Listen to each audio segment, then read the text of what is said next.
Exactamente en los libros el número de los años en que habló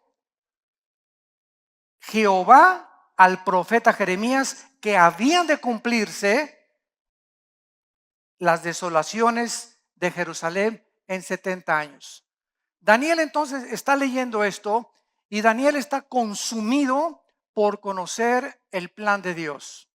Qué interesante que en esta época en que estamos viviendo podríamos ver una similaridad con los tiempos de Daniel. ¿Por qué? Porque leyendo nosotros las profecías para los últimos tiempos, ya no de Israel, sino de la iglesia, nos descubrimos exactamente que nos encontramos al final de la historia de la iglesia.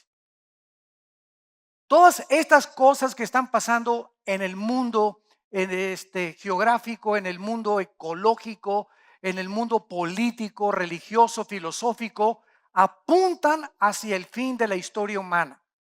Lo que está pasando en el Medio Oriente, donde ya el movimiento musulmán radical está a punto de destruir la monarquía de Arabia Saudita y de Jordania y extender otra vez el Islam por todo el Medio Oriente, dominar el petróleo tal como la Biblia lo dice que sucederá antes de que Cristo regresara. El edicto que hace 2 días, 26 de junio, la Suprema Corte de Justicia, dirigida por 9 jueces, 6 jueces votan en que se legisle a nivel nacional los matrimonios gays. 6 a favor, 3 en contra, ganaron los 6 jueces. ¿Y esto qué significa? Significa lo siguiente, que si Dios no juzga a los Estados Unidos de Norteamérica, le va a tener que pedir perdón a Sodoma y Gomorra.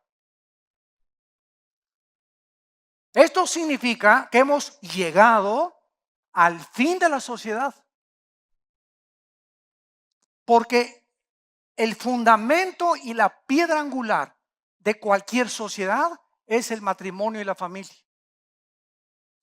Y cuando la familia es atacada tan directa y tan destructivamente como lo estamos viendo en casi 25 países que han legislado a nivel nacional los matrimonios gay, y en Estados Unidos es una ley en los 50 estados norteamericanos, es cuando dicen el Salmo 11, si los fundamentos fueran destruidos, ¿qué hará el justo? En otras palabras, vemos nosotros que los gobiernos del mundo están perdiendo la brújula. ¿Cómo es posible que en el siglo XX, con tanta tecnología, con tantos descubrimientos científicos, con tanta investigación, con tanta literatura, con tantos avances intelectuales a los que ha llegado la humanidad, no haya podido la humanidad ni los gobiernos discernir que el fundamento de las naciones es la familia? Y que cualquier nación, como dijo Napoleón Bonaparte, cualquier nación que mine los fundamentos del matrimonio está autodestruyéndose, están cometiendo suicidio. Nadie quisiera matarse a sí mismo, pero las acciones morales de todos los imperios del pasado, asirios, sumerios, babilónicos, medos persa, griegos, romanos, todos los imperios del pasado nos dan testimonio que el factor común denominador que causó el derrumbamiento de los imperios no fue la falta de educación, no fue demasiada pobreza, no fue cuestión política, fue cuestiones morales. Es la inmoralidad el factor común que derriba el carácter individual del ser humano, de un matrimonio y de una nación. Porque la moral y los principios y las convicciones morales es lo que te mantiene de pie para que no sea afectada tu salud psíquica. ¿Y cómo es posible, verdad? Nos podemos preguntar que los gobiernos y los políticos hayan perdido la brújula al grado tal de creer. Esto es irracional, como dicen romanos, profesando ser sabios. Son unos necios. ¿Cómo es posible que podamos creer que vamos a sobrevivir? ¿Qué va a pasar en 10 años? ¿Dónde van a nacer los niños entonces? ¿A quién se los van a encargar? La naturaleza misma no nos ve, no, jamás has visto a un león con un león, ni una leona arriba de otra leona, ni un tiburón con con otro tiburón, ni un perro con un perro, ni una perra con una perra. La misma naturaleza nos muestra que el nivel en el que el ser humano está en los animales es así. Fuimos creados a imagen y semejanza de Dios. Los animales están aquí y ahorita hemos bajado a un nivel más bajo que los animales, porque ni los animales hacen esto. Hemos roto las leyes de la naturaleza. ¿Y cuál es el objetivo? Hacerle creer a la humanidad y a la sociedad que es normal. Y no es normal. La Biblia dice que es pecado. Y que por este pecado, Sodoma y Gomorra, Dios los destruyó con el fuego. Así que nos encontramos en un punto, ¿verdad? En el que estamos viendo que estamos ahora sí al final de la historia. Este es el síntoma más grande de descomposición de una sociedad. La sociedad puede ser pobre, puede haber gobierno monárquico, puede haber una dictadura, puede haber democracia, puede ser fascista, puede ser nazi, puede ser comunista, la sociedad, lo que tú quieras, mientras haya familias que se mantengan unidas y matrimonios que entiendan la santidad del matrimonio, hay esperanza. Pero ahorita esas esperanzas ante nuestros ojos se están desmoronando. Y ahorita nosotros somos la única luz del mundo.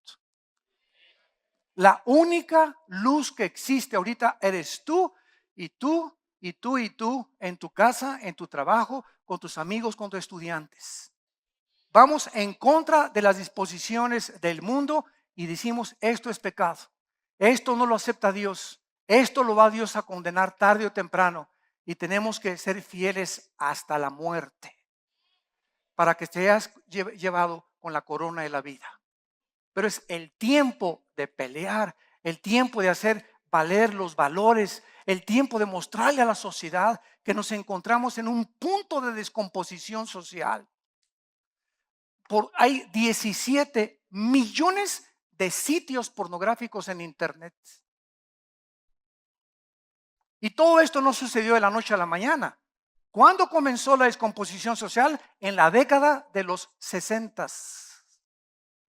En los 60 matan al presidente Kennedy, en los 60 matan a Martin Luther King, en los 60 surge el grupo marihuano de los Beatles, en los 60 surgen Elvis Presley, en el 60 surgen Judas Priest, los Rolling Stones, con drogas, con el LSD, envolviéndolo por todo la juventud.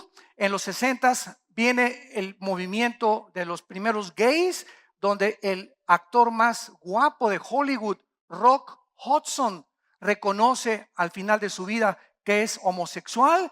Y después vienen los 70s y entonces viene la revolución sexual, donde un hombre con 5 mujeres, los jóvenes peace and love, hagamos el amor, no la guerra. Comienzan a surgir niños de esa generación de los 60, 70 sin un papá, sin una mamá.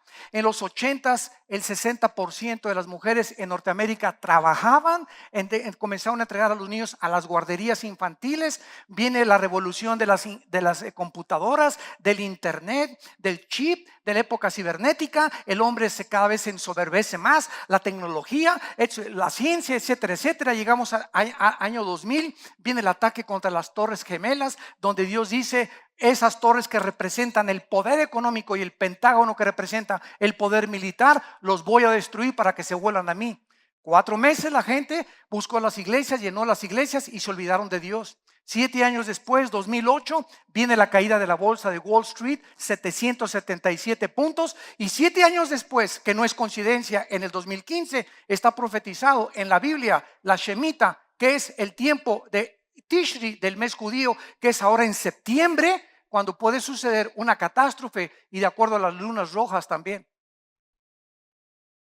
Y y le pedimos a Dios cuentas: ¿por qué Dios manda tsunamis? ¿Por qué terremotos? ¿Por qué aquello? ¿Por qué esto y el otro? ¿Por qué? Porque nos estamos descomponiendo moralmente. Y Dios tiene que juzgar el pecado, lo juzgó en la cruz. Y tiene forzosamente que juzgar el pecado. Y cuando la sociedad se corrompe, Dios tiene que destruirla para levantar una sociedad nueva. ¿Qué es lo que va a hacer con nosotros en el reino milenial cuando Jesucristo regrese? Pero el mundo, de acuerdo a la Biblia, se encuentra ya en la mera orillita, en la mera orilla de su autodestrucción. Y es el punto en el que nosotros, al consultar la Biblia, le debemos decir a Dios: Señor, salva a mi familia. Voy a luchar estos últimos meses o semanas que nos quedan, o años que nos pueda dar el Señor en su misericordia de vida, para salvar a mi familia. Y esto fue lo que Daniel hizo hace 2500 años.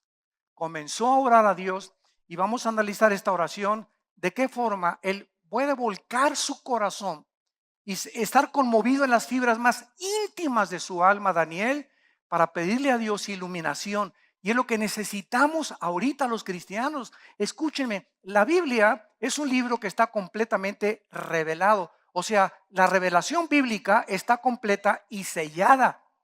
Está sellado, así acaba el Apocalipsis. Nadie le puede agregar nada ni quitarle nada. Entonces, cualquier persona que se atreva a decir: pues el presidente de Ecuador va a ser una mujer, y yo profetizo estas cosas que por allá, cualquier persona que se atreva, escúchenme, a decir algo acerca del futuro, se ha endiosado. Porque solo Dios conoce el futuro, solo Él conoce el futuro, y todo lo que Él quiera revelarnos del futuro ya está escrito aquí. A la ley y al testimonio, son las escrituras, la palabra de Dios, a la cual haríamos bien en estar atentos. Y estamos llenos por todos lados de falsos profetas, de falsos apóstoles, de falsas profecías, que se va a acabar el mundo, que en septiembre esto y el otro, que por aquí, por allá, y la cristiandad anda por todos lados creyendo lo que saca en internet, lo que saca en las películas, lo que vieron en esta iglesia y lo que vieron en la otra iglesia, por no conocer la palabra de Dios. La revelación está completa, necesitamos iluminación en lo que ya está revelado. Que el Espíritu Santo nos ilumine conforme los acontecimientos se van desarrollando en los últimos tiempos, y entendamos en la época que estamos, lo que está pasando en Medio Oriente, en Corea del Norte, en la China, la caída económica de Estados Unidos en estas semanas, la caída de Europa en la económica, y que a través de toda esta situación de confusión teológica, humanista, política y religiosa, es cuando surge el anticristo. Hitler surgió en Alemania cuando Alemania estaba pobre después de la Primera Guerra Mundial, cuando el comunismo estaba a punto de conquistar Alemania, cuando no había trabajo, y surgió un hombre que fue elegido democráticamente, Adolfo Hitler, y entonces sacó a los comunistas de Alemania, creó la Volkswagen, el Porsche, Fernando Porsche, y comenzó a restituir la sociedad. Y los alemanes, 85 millones de alemanes, levantaron la mano y gritaron: Heil Hitler. Y detrás de las cortinas, Hitler estaba asesinando a más de 6 millones de seres humanos. Al acabar la guerra, los mismos alemanes nunca supieron el monstruo que tenían como dictador. Y el anticristo surgirá con las mismas características, como un pacificador. Resolverá la crisis de Grecia ahorita, que está a punto de ser sacada de la eurozona, que le debe 1,5 billones de euros al Fondo Monetario Internacional. Va a sacar de la pobreza a Portugal, a Italia, a España. Va a restituir la paz en el Medio Oriente, y el mundo va a levantar sus manos. Y los musulmanes, cuando el anticristo surja, el Islam, como dijo el expresidente de Irán, Ahmadinejad, en las Naciones Unidas, está a punto de surgir el Mahdi. Y cuando es el Mesías que los musulmanes esperan, cuando el anticristo surja, para los musulmanes es el Mesías que esperan ellos. Y estamos en ese punto exacto de la historia bíblica, para que despiertes ya, te arrepientas de tus pecados y tomes a Dios en serio. Porque muchos en aquel día me dirán: Señor, Señor, hice milagros, hablé lenguas, profeticé. Mateo 7, y dirá Dios: nunca te conocí. El cristiano no es conocido por los dones, sino por el fruto. Él viene a buscar fruto en nosotros. Y todo ese evangelio que se predica ahorita de peace and love, y el campeón que traes dentro, y todo te va a ir bien, y por aquí por allá, es un evangelio que está desapareciendo. El mensaje ahorita es el profético. Arrepiéntanse porque vienen los juicios de Dios sobre el mundo. Y han comenzado ya a caer. Y es el tiempo que te vuelvas a Dios con todo tu corazón, que salve tu matrimonio, que salve a tus hijos, que salve a tus padres, que salve a tus amistades que más quieres, que te enfrentes con valor al mundo y vayas en contra de lo que el mundo viene ahorita. Deben ser como los salmones que nadamos en contra de la corriente, los cristianos. Y que la corriente, no te dejes arrastrar por la corriente, por la inmoralidad y porque todos fornican y porque todos adulterian y porque todos ven pornografía. Pues yo no soy como esos, yo voy en contra de eso, porque mayor es el que está dentro de mí que el que está en el mundo.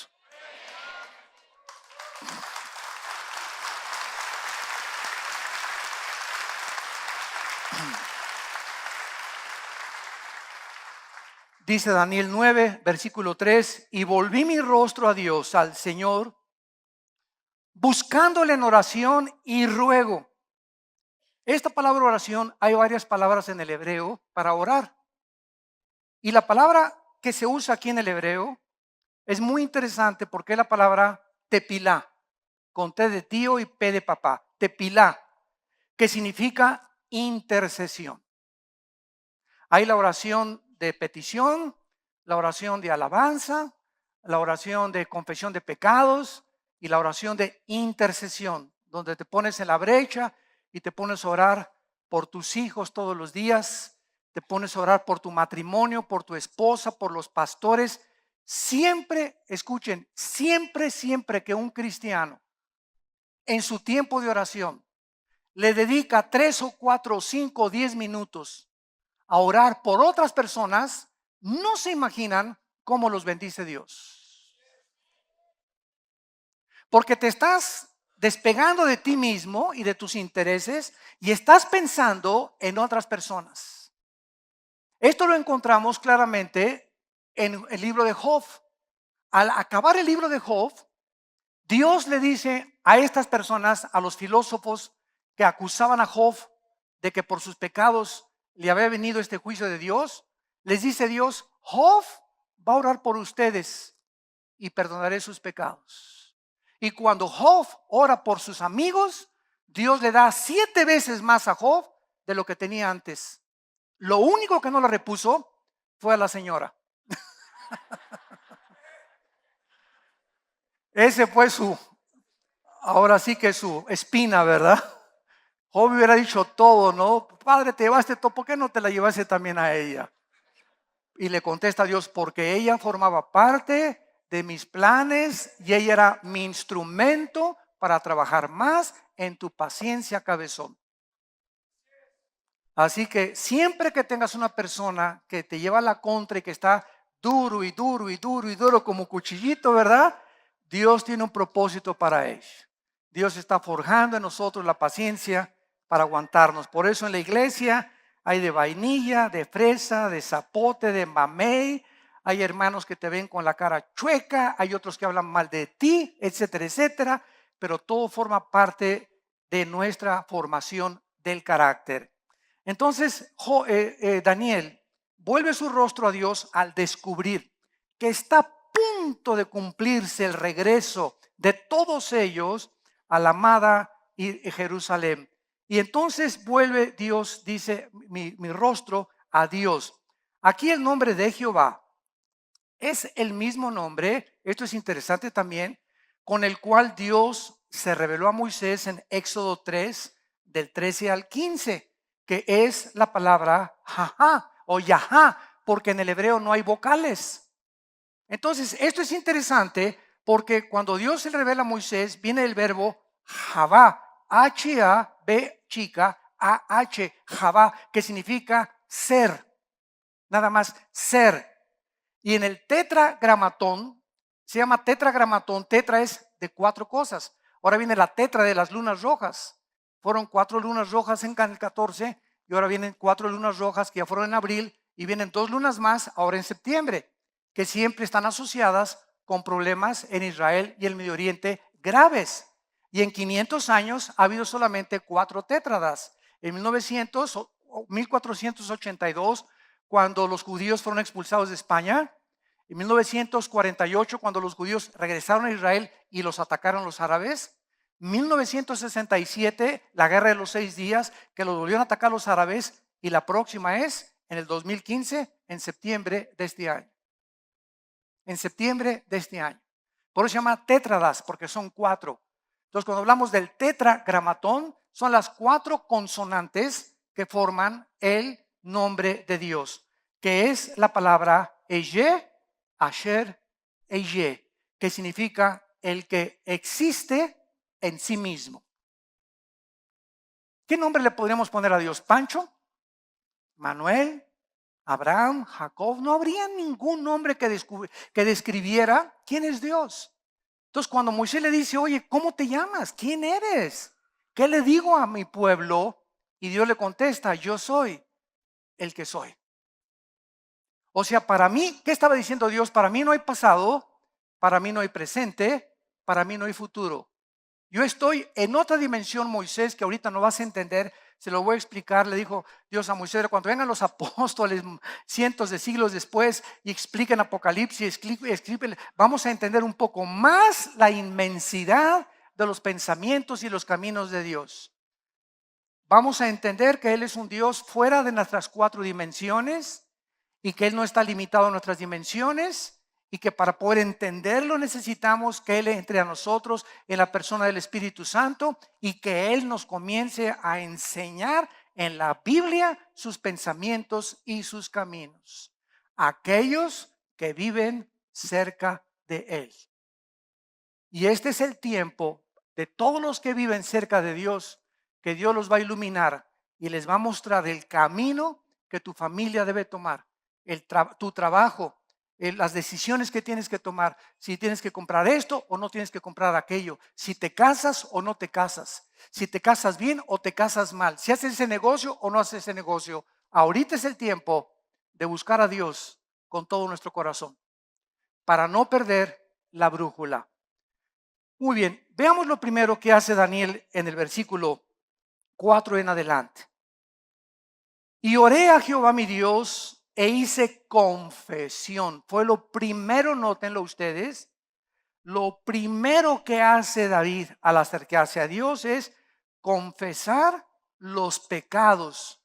Y en este caso, él se pone en la brecha como intercesor por los pecados de Israel.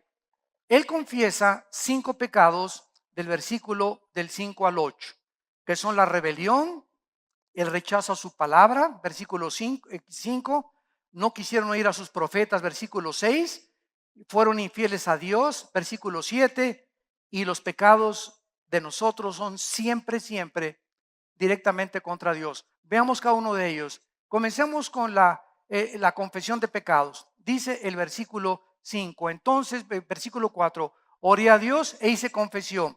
Hemos hecho impíamente y hemos sido rebeldes. Una de las primeras cosas que tenemos que entender, cuando oramos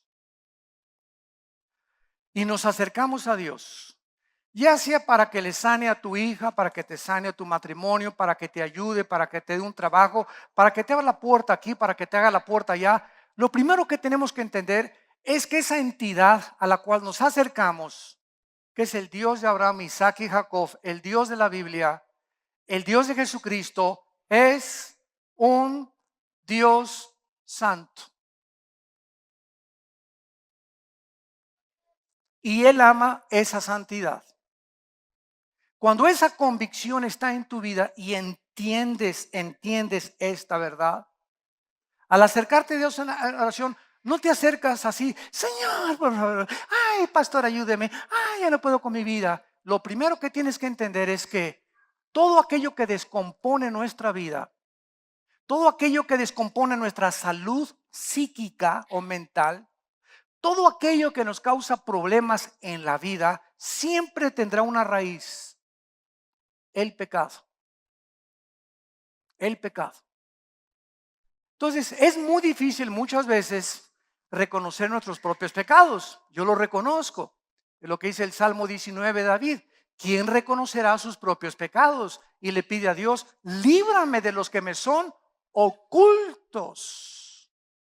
Todos nosotros de alguna manera tenemos algo que nosotros no podemos ver.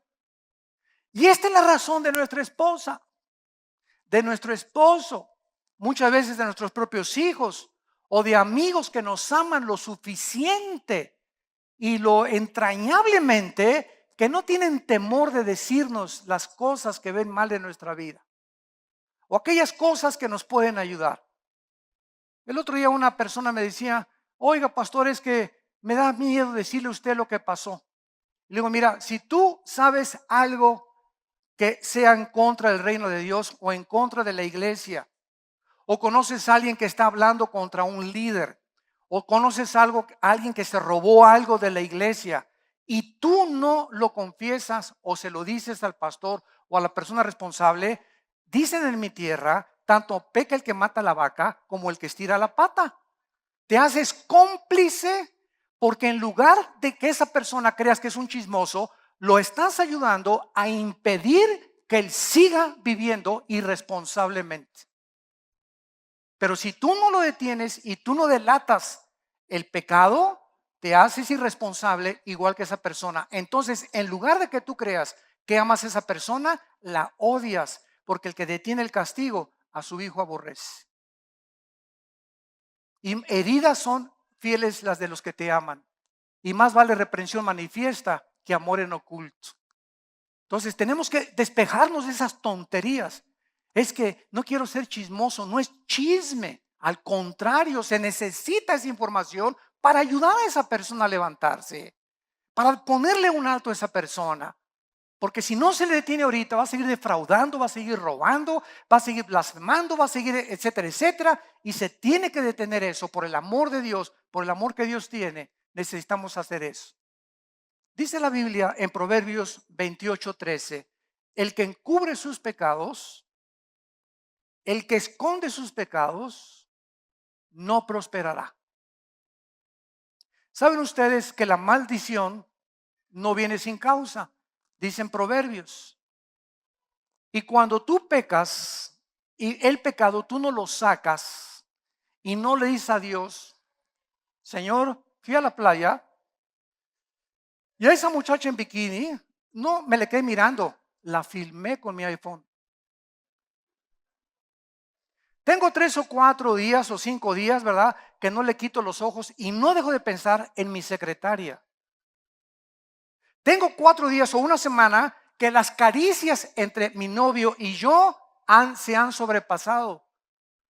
Y estamos abrazándonos y acariciándonos inapropiada y pecaminosamente. Señor, tengo 3 o 4 días o una semana que no le pido perdón a mi esposa de mi soberbia y de mi orgullo de lo que le hice.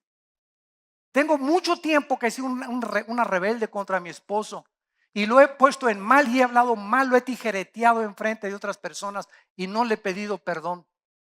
Todas estas situaciones, cuando venimos a orar, no son escuchadas y oramos y rebotan nuestras oraciones como en un cielo de bronce. Suben las oraciones y rebotan, no traspasan ni llegan al trono de la misericordia y la santidad de Dios. Porque hay algo en tu corazón que tienes que sacar y decírselo a Dios.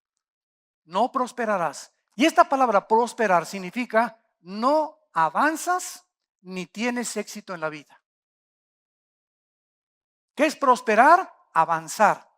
¿Qué es lo contrario? Vas a quedarte detenido, vas a emprender negocios o vas a hacer aquello y vas a fracasar y a fracasar llevas 3, 4 años que no haces nada, que no se te abren las puertas y no entiendes que hay como una barrera que se te ha atravesado y que te impide que avances. Se llama en la Biblia maldiciones.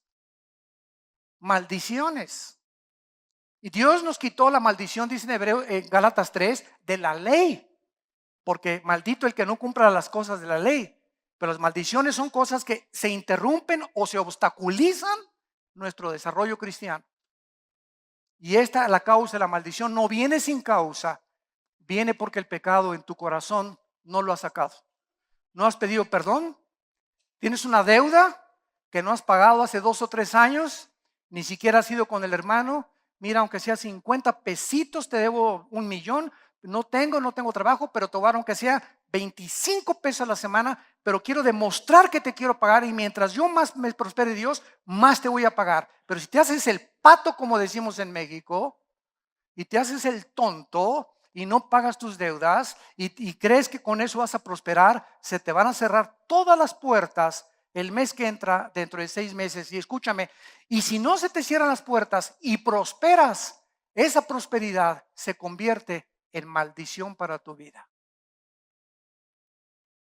Entonces hay mucha gente, ¿verdad? Que no, ya prosperé, ya tengo este negocio y se convierte esa misma éxito en los negocios y ese dinero se convierte en tu contra, se convierte como en un monstruo donde triunfaste en los negocios y triunfaste en esto y en los deportes y eres el mejor futbolista, el mejor cantante y la mejor artista y el mejor político, pero lo que vale la pena que es tu familia y las bendiciones más grandes de Dios y la paz y la felicidad que no tienen precio, lo pierdes por un plato de lentejas. Porque ¿de qué te sirve ganar el mundo si pierdes tu alma? Dice el Salmo 66, 18, si en mi corazón hubiese visto la iniquidad, el Señor no me habría escuchado. Si en mi corazón hubiera visto yo la iniquidad, el Señor no me habría escuchado. Y en 1 Timoteo 5, en el Nuevo Testamento, 1 Timoteo 5, 24 al 25, dice así: los pecados de algunos hombres se hacen patentes antes que ellos vengan a juicio, mas a otros se les descubren después. Asimismo, se hacen manifiestas, o sea, se dan a conocer las buenas obras, y las que no son de esta manera no pueden permanecer ocultas. ¿Qué es lo que dice el Espíritu Santo? Tú has pecado y sabes una cosa, dice Dios, te doy una oportunidad, te voy a dar un chance que te pongas de acuerdo conmigo. Porque la palabra confesión o malajeo en el griego significa ponerte de acuerdo con alguien de algo que hiciste. Entonces, cuando tú encuentras una pluma en la iglesia y la levantas y le dices, vénganos a tu reino, y te la guardas en el saco, eso es robo a los ojos de Dios.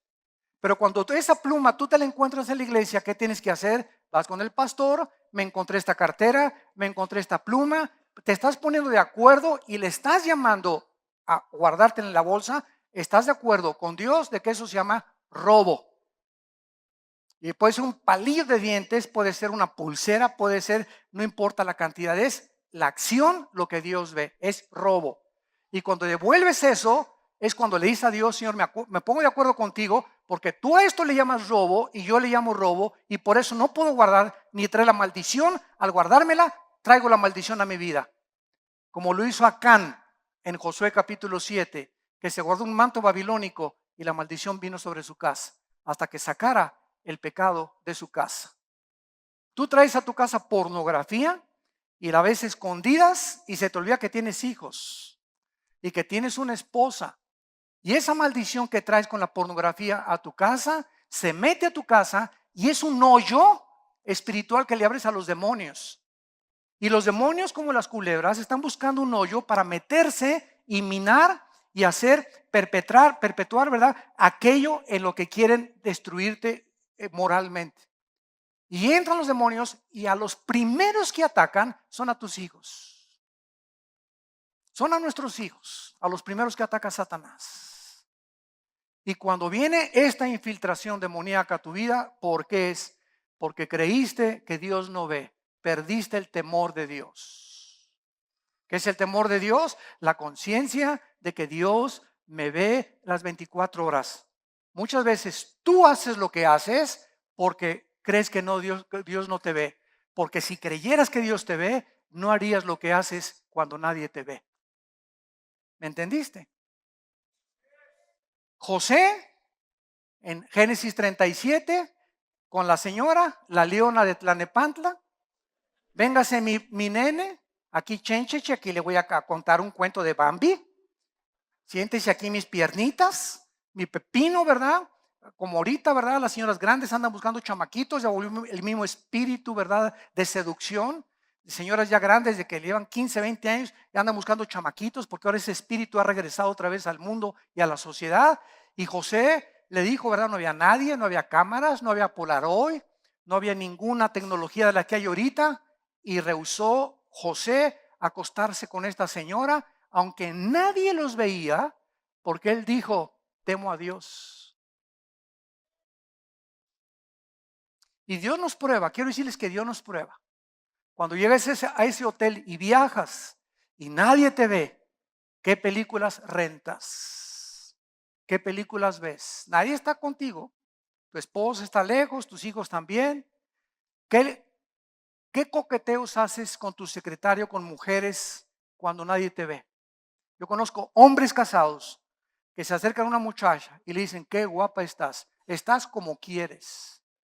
Digo, ni siquiera a tu esposa le dices eso. Y esas palabras implican adulterio espiritual. Porque no tiene un hombre casado por qué alabar ni decirle a ninguna mujer, sobre todo joven, qué guapa estás o estás como quieres. Porque estás humillando a tu esposa y los demonios te dicen, alabío, alabao, alabín bomba. En segundo lugar, en el versículo 5, encontramos de Daniel capítulo 9, el rechazo a su palabra. Dice así, hemos pecado, hemos cometido iniquidad, hemos hecho impíamente, hemos sido rebeldes y nos hemos apartado de tus mandamientos y de tus ordenanzas. Esta es la forma como comienza la apostasía, cuando comenzamos a alejarnos de este libro. No levantes la mano. Si tú ahorita te sientes desanimado, sin fuerzas, decepcionado, desilusionada, cansado, sin ganas ya de luchar por nada, tiene una raíz. Te has separado del Señor. Separarte de la Biblia es separarte de Dios. Dice la Biblia, el verbo se hizo carne. Cristo es la palabra es Cristo. La palabra y Cristo es lo mismo. Él se hizo carne, la palabra se hizo carne. Entonces, cuando tenemos comunión con la Biblia, tenemos comunión con Cristo. Y el momento en que dejas la Biblia 2 o 3 días, ¿sabes qué le estás diciendo a Dios? Señor, en estos 3 días no te he necesitado para nada, ni tu consejo. Yo no creo que al estar en contacto con tu palabra me des fuerzas, ni me animes, ni me levantes como las águilas y me des nuevas fuerzas para que corra y no me canse. Por eso, Señor, en estos 3 días dependo de mí. Yo soy sabio, yo he tomado decisiones en estos 3 días sin consultarte porque no te necesito. Eso es lo que, aunque no lo digas verbalmente, es el mensaje que envías al cielo. Entonces, separarnos de la Biblia y de la comunión con Dios es separarnos del poder de Dios. Y esto se llama soberbia. Muchas veces creemos que la soberbia solamente hace andar con la cara alzada, ¿verdad? Y ver hacia la gente de arriba para abajo. Eso no es la soberbia. La soberbia es creer que puedes vivir independientemente de Dios. ¿Quién es una persona humilde? No es una persona que, pues sí, mi hermanito, mucho gusto, ¿verdad? Sí, sí, sí. Eso no es ser manso, es ser menso. Es una humildad falsa. Es la humildad de la religión, que siempre se propagó, que esa era la humildad. Andar en guaraches, con camisa rota, vivir en la montaña, aislado de todos. Esa humildad no existe en la Biblia. La humildad es reconocer nuestra dependencia. Apúntalo diario con Dios. Esa es la persona humilde, la que sabe que separado de Él nada puede alcanzar. Veamos 2 pasajes, uno en Jeremías capítulo 2. Antes de Daniel está Jeremías capítulo 2. Y veamos qué fue el problema de Israel. Jeremías 2, versículo 13 y 19. Porque dos males ha hecho mi pueblo.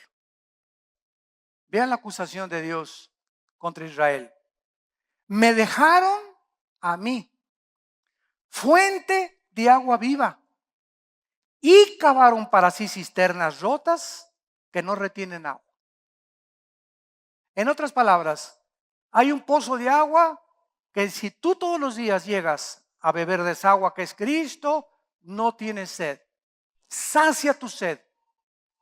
Y teniendo un pozo de agua junto a nosotros que quiere refrescarnos diario y bañarnos diario y limpiarnos de agua, con esa agua que representa la palabra de Dios, dejamos ese pozo de agua y vamos y hacemos nosotros nuestro propio pozo.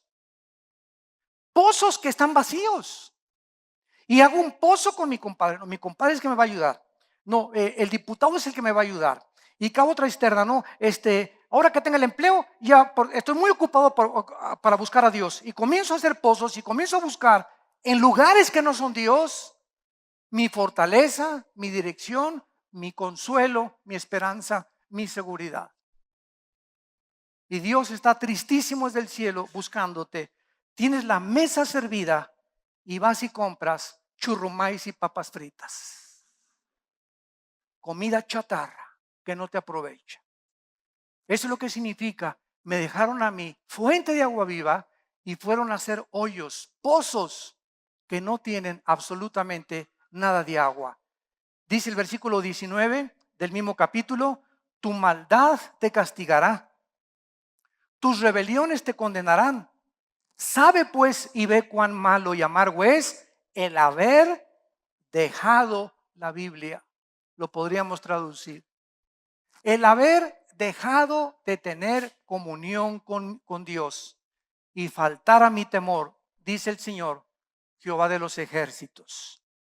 Esta misma situación que Israel atravesó, vamos a trasladarla y veamos lo grave que es esto en Apocalipsis capítulo 2, con la iglesia de Éfeso. Estas son las últimas palabras de Cristo ya resucitado y glorificado a las 7 iglesias, pero particularmente a la iglesia de Éfeso en el capítulo 2 de Apocalipsis, le dice Cristo estas palabras. Escribe al ángel de la iglesia en Éfeso, el que tiene las 7 estrellas en su diestra, el que anda en medio de los 7 candeleros de oro, dice esto: yo conozco tus obras. A las 7 iglesias es el mismo mensaje. Yo sé en la mañana qué desayunaste, qué licuado te hiciste, cuáles eran tus pensamientos cuando tú te levantaste, el vaso de agua que le diste a esa persona pobre, cómo trataste a tu esposa, cómo ves a las mujeres. Dios conoce absolutamente todo lo que hacemos. Eso trasciende nuestra comprensión y nuestro entendimiento. Dice el Salmo 139, tú has conocido mi sentar y mi levantarme. Cuando llegaste ahorita en la mañana aquí a este edificio, Dios sabía dónde te ibas a sentar, quién iba a estar a tu derecha y quién a tu izquierda, quién adelante y quién atrás de ti. Tú no sabes ahorita, cuando termine la conferencia, a qué horas te vas a levantar. Dios sabe cuándo te vas a levantar y a dónde vas a ir, si al baño, a la librería, a cualquier otro lado. Dios tiene un conocimiento omnisciente, perfecto en nosotros. Por eso comienza con las 7 iglesias, a todas: yo conozco tus obras. Muy bien, continuamos. Y tu arduo trabajo y paciencia, y que no puedes soportar a los malos, y has probado a los que se dicen apóstoles y no lo son, y los has hallado una bola de mentirosos, traducción moderna, y has sufrido, y has tenido paciencia, y has trabajado arduamente por amor de mi nombre, y no has desmayado. Ante todo este cúmulo de alabanzas, ¿qué podríamos decir? Gracias, Señor. Yo sabía que me tenías que reconocer. Has visto mi sudor, Señor. Y has visto cómo he probado los que dicen ser apóstoles y no lo son. Y has visto mi trabajo en tu obra, Señor, y me voy a repartir folletos y pertenezco, soy la directora de la escuela dominical y soy diácono y soy aquel. Gracias por reconocerme, Señor. Y de repente, después de todas estas alabanzas y reconocimientos, dice el Señor, pero Maclovio Johnson Smith, San Clodomiro. ¿Cómo que pero? Sí, pero Después de todo esto, Señor, ¿tienes un pero contra mí? Así es, Maclovio. Pero, dice la Biblia, tengo contra ti algo, que todo esto que he alabado no sirve. Qué bueno que tú esto hiciste, pero todo esto que tú hiciste, lo hiciste no por amor a mi nombre, no porque nació de que tenías comunión diaria conmigo, porque quiero decirte algo, todo esto que le hiciste lo hacen todos los religiosos, y los religiosos te ganan porque se van de rodillas hasta que les salga en las rodillas. Se encierran en conventos y no prueban ni caviar ni pollo, y ahí están guardados y tienen muy buenas obras y se sacrifican y se golpean la espalda y se ponen su miércoles de ceniza y cumplen las religiones y los ritos y ceremonias. Y todas estas cosas las puede hacer la naturaleza caída del ser humano sin Dios. Pero como Dios ve el motivo por el cual hace lo que estás haciendo, que es para tus propios intereses, para que la gente te vea, para que la gente te reconozca y para que vean que eres profeta y hablas en lenguas, no para que hables en lenguas, sino para que sepan que eres más espiritual que los demás. Y los motivos los ve Dios, y los motivos son los que le interesan a Dios cuando todo lo que hacemos es el fruto de nuestra unión con Él. Juan capítulo 15. Así como la rama no puede hacer nada separada del tronco del árbol, porque del árbol de la raíz viene la savia, y si la rama está pegada al árbol, la savia entra a la rama y la rama da fruto. El fruto es el resultado de la rama en su unión con el tronco. Yo soy la vid, yo soy el tronco, tú eres la rama. Separado de mí, nada puedes hacer. Y si lo que haces, lo haces religiosamente, no lo hiciste pegado a la fuerza de mi espíritu, lo hiciste en el poder de la carne. La carne es bien consagrada sin Dios. Alguien dijo hace mucho tiempo que si el Espíritu Santo se fuera del mundo, muchas iglesias seguirían siendo iglesias y predicando el Evangelio. Pero sin el Espíritu Santo, o sea, sí se puede ser religioso, sí se puede predicar sin el poder del Espíritu Santo, en el poder de la carne, pero no tiene el poder de Dios. Ahí está otra vez lo mismo, ¿verdad? ¿Qué es lo que más le interesa a Dios? Nuestra comunión con Él todos los días. Y si lo que estás haciendo no lo estás haciendo como el fruto del tiempo que pasaste hoy en la mañana, ayer, la semana pasada, en ese tiempo con Dios de levantarte temprano a las 4, a las 5 de la mañana y venir ahí de rodillas o sentado, acostado, como quieras, con la palabra y los salmos, Señor, y te pido por mi esposa y por mis hijos y tengo comunión echando toda mi ansiedad sobre de ti. Líbrame de todos mis temores, Padre. Quiero levantarme, gozarme y salir bailando de mi casa. Quiero tener tu gozo verdadero en mi corazón y quiero hablar de ti, etcétera. Si no es el fruto de tu tiempo con Dios, no lo toma Dios en cuenta, aunque tengas cara de Santa Rita de Casia y aunque tengas cara de San Maclovio. Tengo contra ti que has hecho muchas cosas, pero todas esas cosas las has hecho sin tener comunión conmigo. Puedes ser paciente sin mí, puedes probar a los que no son apóstoles sin mí. Puedes esforzarte mucho en la vida cristiana sin que yo haya sido el que se esforcé. Tú mismo te echaste porras y te animaste, pero yo no era el que vivía dentro de ti.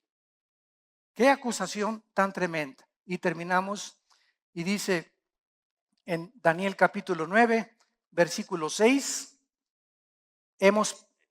nos hemos apartado de tus ordenanzas, no hemos obedecido a tus siervos los profetas, que en tu nombre hablaron a nuestros reyes, a nuestros príncipes, a nuestros padres y a todo el pueblo de la tierra. Vemos ya, ¿verdad?, la confesión, el rechazo a su palabra, y ahora encontramos el tercer y cuarto pecado.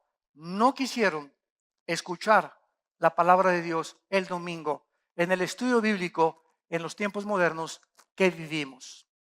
Veamos rápidamente Segunda de Crónicas en el Antiguo Testamento, capítulo 36. Segunda de Crónicas, capítulo 36. Dice así, versículo 15. Segunda de Crónicas 36, versículo 15 en adelante. Y Jehová, el Dios de sus padres, envió constantemente, venías cada domingo a la iglesia. Venías cada domingo religiosamente a la iglesia. Dios te envió continuamente su palabra por medio de sus mensajeros, porque tenía misericordia de ti y de tu habitación, de tu casa y de tu familia, traducido al tiempo moderno. Mas ellos hacían escarnio de los mensajeros de Dios, se burlaban de sus pastores, menospreciaban sus palabras, burlándose de sus profetas, hasta que subió la ira de Jehová contra su pueblo y no hubo ya remedio, por lo cual trajo contra ellos al rey de los caldeos. Por eso los judíos fueron llevados 70 años a Babilonia, porque a los profetas de Dios le dijeron: no te quiero oír, no te obedecemos, podemos vivir sin ti, me quiero independizar de ti, yo decido qué es bueno y qué es malo. En otras palabras, soy Dios, no te necesito. Dios levantó reyes para el gobierno civil, levantó sacerdotes en Israel como intercesores con el pueblo y profetas.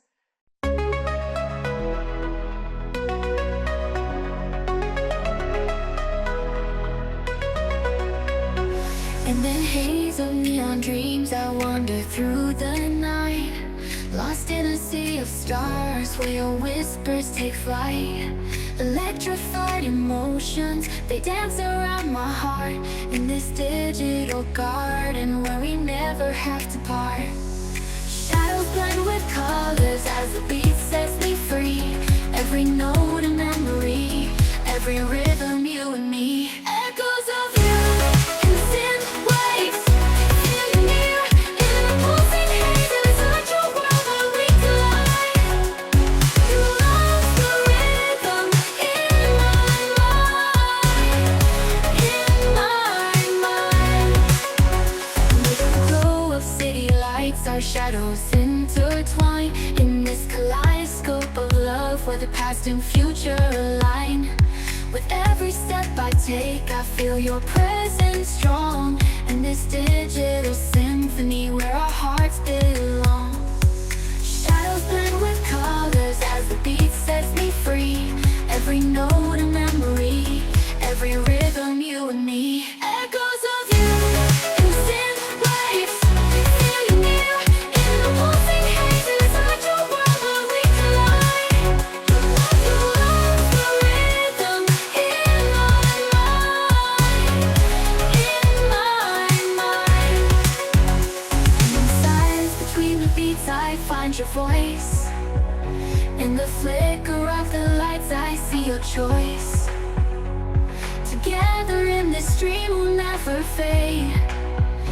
In the echoes of our love will always stay. Echoes of you in synth waves, feel you near in the pulsing haze. There's such a world where we collide. You love the rhythm in my mind. Music fades away in the quiet of the night. Your echoes stay with me in the softest synth light, in this digital garden where our love resides. In the echoes of you, I'll always confide. As the music fades away in the quiet of the night, your echoes stay with me in the softest synth light, in this digital garden.